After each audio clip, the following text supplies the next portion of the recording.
Salam dan bahagia, kami dari kelompok 4, mata kuliah Akuntansi Keuangan Lanjutan 2, Prodi Akuntansi, Fakultas Ekonomi Universitas Sarjana Wiyata Taman-Siswa Yogyakarta. Perkenalkan kami kelompok 4 ini, saya sendiri Arum Puspita dan dua rekan saya, Anggun Satri Ardani dan Eva Yulianti. Di sini kami akan membawakan topik ajaran taman siswa yang diimplementasikan pada laba atas transaksi antar perusahaan, yaitu persediaan. Pada tanggal 3 Juli 1922, Ki Hajar Dewantara ini mendirikan perguruan taman siswa, perguruan yang mengembangkan sistem AMO. Dengan konsep tersebut, pendidikan yang dilaksanakan di perguruan taman siswa memberikan kebebasan pada peserta didik untuk menumbuhkan dan mengembangkan rasa percaya diri, kreativitas, dan aktivitas sesuai dengan aspirasi peserta didik tersebut.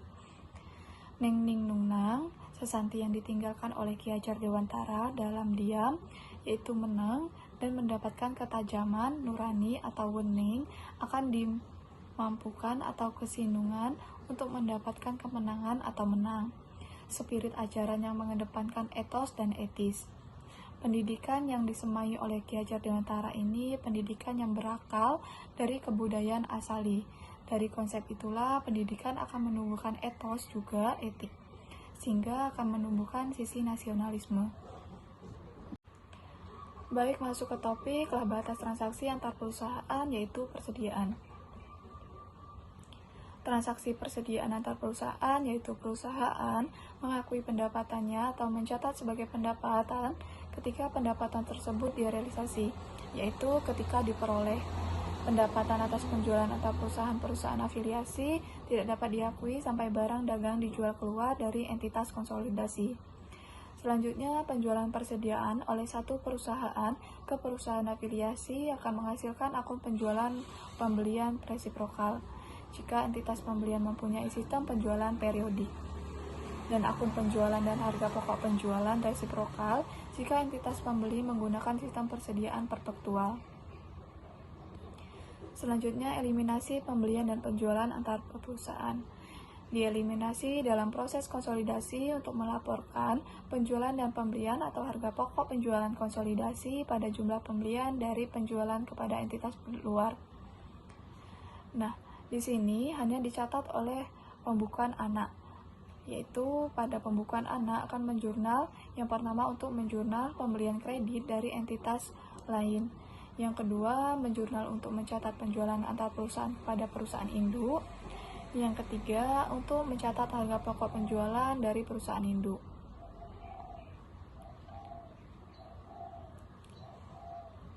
Yang selanjutnya, eliminasi laba yang belum direalisasi dalam persediaan akhir. Di sini, perusahaan anak dan perusahaan induk akan mencatat sendiri-sendiri penjualannya. Pada perusahaan anak akan menjurnal yang pertama, mencatat pembelian kredit atas entitas lain. Yang kedua, mencatat penjualan antar perusahaan kepada perusahaan induk. Yang ketiga, mencatat harga pokok penjualan kepada perusahaan induk. Selanjutnya, pada perusahaan induk, yang pertama akan mencatat pembelian antar perusahaan dari perusahaan anak, yang kedua mencatat penjualan kepada pelanggan dari luar entitas konsolidasi, dan yang ketiga mencatat harga pokok penjualan ke entitas luar. Yang selanjutnya, pengakuan laba yang belum direalisasi dalam persediaan awal. Pengakuan laba ini, perusahaan anak dan perusahaan induk akan mencatat sendiri-sendiri.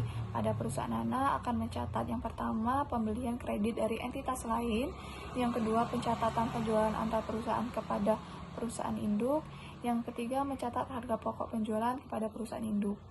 Dan selanjutnya pada perusahaan induk akan mencatat yang pertama pembelian antar perusahaan dari perusahaan anak, yang kedua mencatat penjualan, yang ketiga mencatat harga pokok penjualan.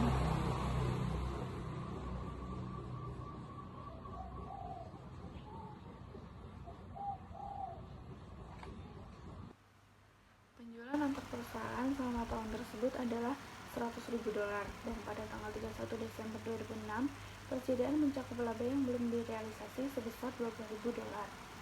Perhitungan beban hak minoritas. Yang pertama, untuk penjualan downstream, laba yang belum direalisasi sebesar $20.000 direfleksikan dalam akun penjualan dan HPP perusahaan induk. dan laba bersih perusahaan anak sebesar $50.000 sama dengan laba yang telah direalisasikannya. Perhitungan beban hak minoritas tidak dipengaruhi oleh transaksi antar perusahaan dan dihitung sebagai berikut. Laba bersih perusahaan anak yaitu $50.000 dikali 20%, hasilnya $10.000. Yang kedua, penjualan ekstrim. Laba yang belum direalisasi sebesar $20.000 direfleksikan dalam akun penjualan dan harga pokok penjualan perusahaan anak. Laba yang direalisasi perusahaan anak adalah $30.000. Dalam kasus ini, perhitungan laba minoritas adalah laba bersih perusahaan anak yaitu $50.000 yang belum direalisasi $20.000 dikali 20% yaitu $6.000. Perhitungan laba bersih konsolidasi. Laporan laba bersih konsolidasi komparatif perusahaan induk dan perusahaan anak yang dimiliki 80% menurut dua asumsi. Perbedaan perhitungan laba bersih konsolidasi itu terletak pada perhitungan beban hak minoritas. Ini disebabkan karena eliminasi pembelian dan penjualan antar perusahaan serta laba persediaan antar perusahaan adalah sama, tanpa memandang apakah penjualan tersebut bersifat upstream atau downstream. Laba bersih perusahaan induk menurut metode ekuitas adalah sama dengan laba bersih konsolidasi. Untuk penjualan downstream, seluruh jumlah laba yang belum direalisasi dibebankan ke laba dari perusahaan anak, tetapi untuk penjualan upstream, hanya bagian perusahaan induk yang dibebankan ke laba investasinya dari perusahaan anak. Laba yang belum direalisasi dari penjualan downstream. Penjualan oleh perusahaan induk kepada perusahaan anaknya akan meningkatkan penjualan, harga pokok penjualan, dan laba kotor perusahaan induk, tetapi tidak mempengaruhi laba perusahaan anak sampai barang dagang tersebut dijual kembali kepada pihak luar. Semua laba kotor atas penjualan downstream, barang dagang, dan yang tersisa dalam persediaan perusahaan anak akan meningkatkan laba perusahaan induk, sehingga seluruh jumlah tersebut harus dieliminasi dari laporan laba rugi perusahaan induk menurut metode ekuitas. Penjualan porter kepada sorter sebesar $15.000 dengan laba sebesar $6.250. Persediaan sorter per 31 Desember 2006 termasuk 40% barang dagang dari transaksi antar perusahaan. Laba yang belum direalisasi dalam persediaan sorter sebesar $2.500 yang diperoleh dari harga transfer $6.000 dikurang harga pokok $3.500 tersemin dalam laba operasi porter. Pada pembukuan yang terpisah, porter mengambil bagiannya atas laba sorter dan menganggurkan pengakuan laba yang belum direalisasi dengan membuat ayat jurnal berikut. Investasi dalam sorter di debit 9.000 dan laba kotor dari sorter di kredit 9.000, yaitu untuk mencatat bagian porter atas laba sorter. Laba dari sorter 2.500 di debit, investasi dalam sorter di kredit 2.500 untuk mengeliminasi laba yang belum direalisasi atas penjualan pada sorter. Pengakuan laba antar perusahaan atas penjualan kepada entitas luar. Contoh kasus, barang dagang yang diperoleh dari porter selama tahun 2006 dijual oleh sorter pada tahun 2007. Asumsi tidak ada transaksi antar perusahaan antara porter dan sorter selama tahun 2007. Laporan laba rugi terpisah tahun 2007 sebelum mempertimbangkan laba yang belum direalisasi dalam persediaan awal sorter sebesar $2.500. Laba operasi porter tahun 2007 tidak dipengaruhi oleh laba yang belum direalisasi dalam persediaan sorter per 31 Desember 2006. Namun laba sorter tahun 2007 terpengaruh karena persediaan awal sorter lebih saji $2.500. Demikian pula untuk harga pokok penjualan. Dari sudut pandang porter, laba investasinya akan dicatat dan disesuaikan sebagai berikut, yaitu investasi dalam sorter $13.500 di debit, laba dari sorter $13.500 di kredit, yaitu untuk mencatat laba investasi dari sorter. Kemudian investasi dalam sorter di debit $2.500, laba dari sorter di kredit $2.500, yaitu untuk mencatat realisasi laba dari penjualan antar perusahaan tahun 2006 kepada sorter. Laba yang belum direalisasi dari penjualan upstream. Penjualan oleh anak perusahaan kepada induk perusahaannya akan meningkatkan penjualan, harga pokok penjualan, dan laba kotor anak perusahaan, tetapi tidak mempengaruhi laba operasi induk sampai barang dagang dijual kembali kepada entitas lain. Laba bersih induk perusahaan dipengaruhi karena induk perusahaan mengakui bagiannya atas pendapatan anak perusahaan berdasarkan metode ekuitas. Jika anak perusahaan penjual adalah perusahaan afiliasi yang dimiliki 100%, induk perusahaan menangguhkan 100% dari laba yang belum direalisasi pada tahun terjadinya penjualan antar perusahaan. Jika anak perusahaan adalah perusahaan afiliasi yang hanya dimiliki sebagian, induk perusahaan juga hanya menangguhkan sebatas bagiannya atas laba anak perusahaan yang belum direalisasi. Penangguhan laba antar perusahaan dalam periode penjualan antar perusahaan diilustrasikan jika PAK mencatat 100% dari pendapatan atau laba SALT berdasarkan metode ekuitas. PAK harus mengeliminasi 100% dari setiap laba yang belum direalisasi yang termasuk dalam laba tersebut. Jika PAK hanya mencatat 75% dari laba SALT berdasarkan metode ekuitas, PAK harus mengeliminasi hanya 75% dari laba yang belum direalisasi yang termasuk dalam laba SALT tersebut. Pada kedua kasus, semua laba yang belum direalisasi yang dicatat oleh PAK dieliminasi dari akun laba dan investasi. Pengakuan laba antar perusahaan atas penjualan kepada pihak luar. Pengakuan laba yang belum direalisasi dalam persediaan awal terhadap perusahaan induk dan laba bersih konsolidasi berlawanan dengan pengaruh laba yang belum direalisasi dalam persediaan akhir. Diilustrasikan dengan melanjutkan contoh PAK dan SALT untuk menunjukkan realisasi atas laba yang belum direalisasi selama tahun 2007 dalam persediaan per 31 Desember 2006 sebesar $5.000.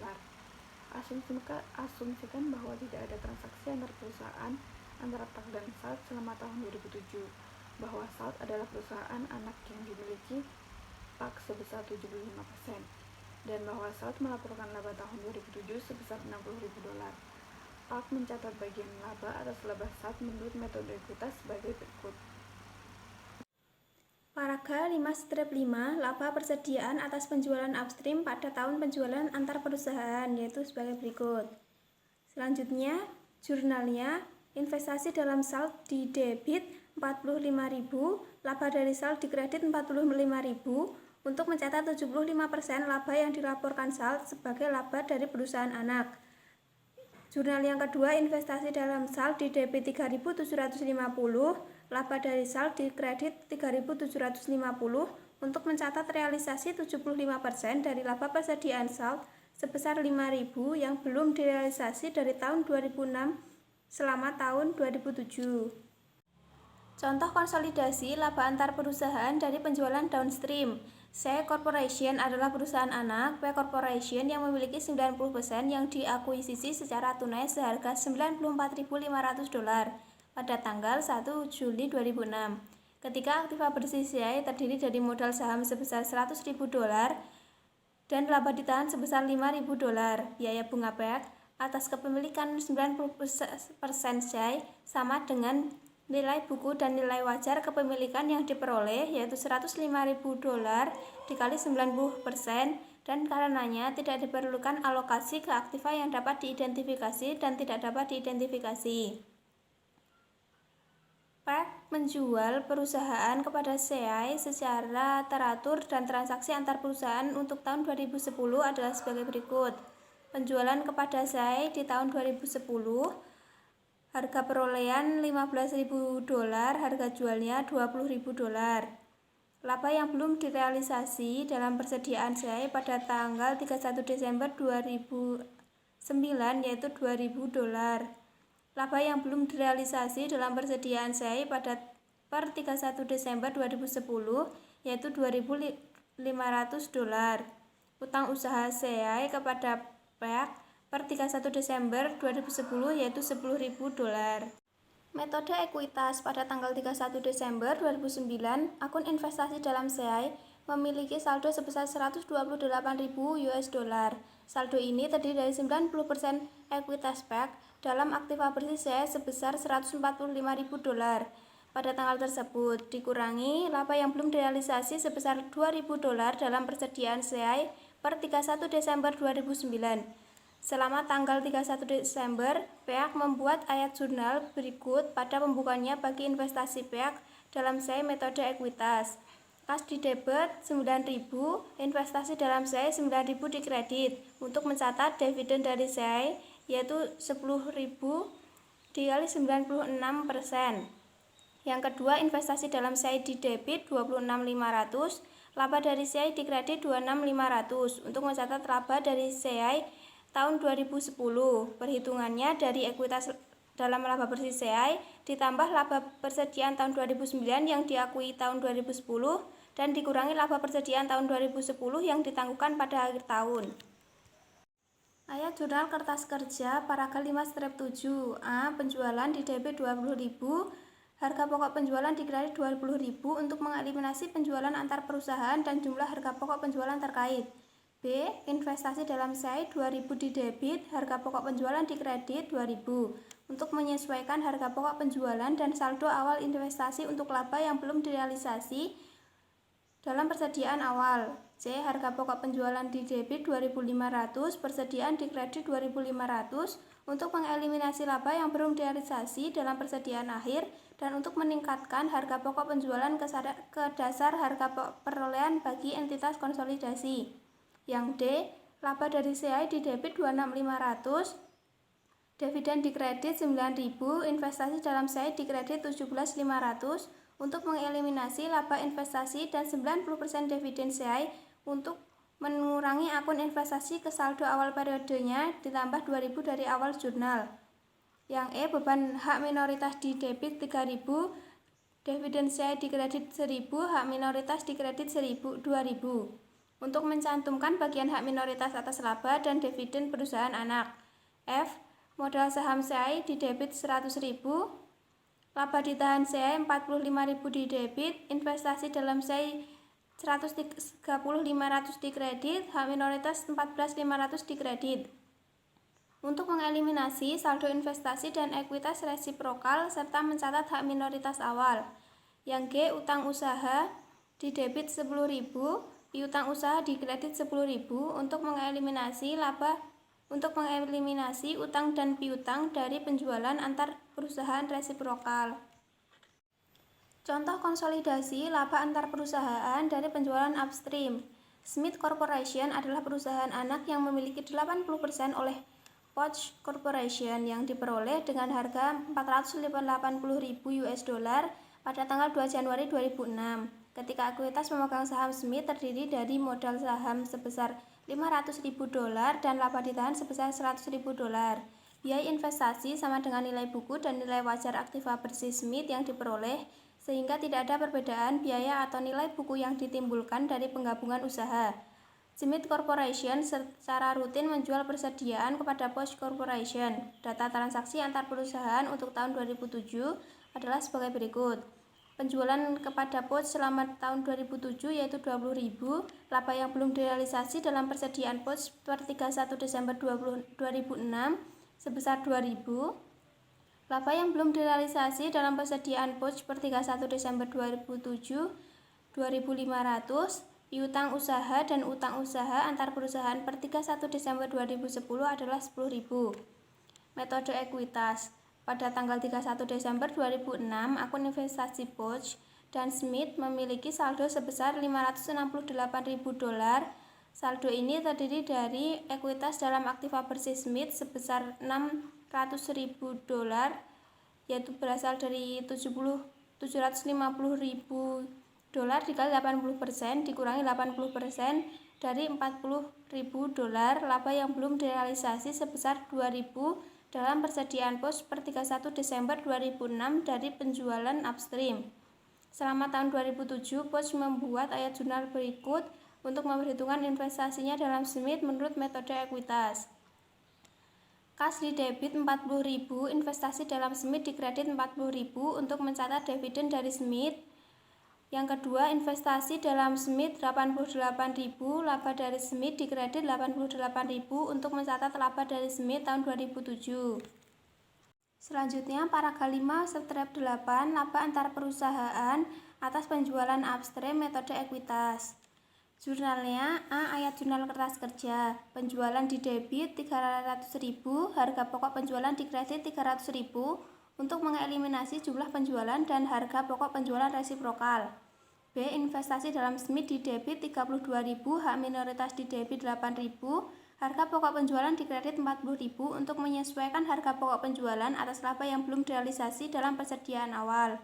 Dan untuk mengalokasikan 80% laba yang belum direalisasi ke akun investasi perusahaan induk dan 20% ke hak minoritas. C. Harga pokok penjualan di debit 30.000, persediaan di kredit 30.000 untuk mengeliminasi laba yang belum direalisasi dari persediaan akhir dan harga pokok penjualan. D. Laba dari Smith di debit 88.000, dividen di kredit 40.000, investasi dalam Smith di kredit 48.000 untuk mengeliminasi laba investasi dan 80% dividen yang dibayar oleh Smith dan untuk mengurangi akun investasi ke saldo awalnya.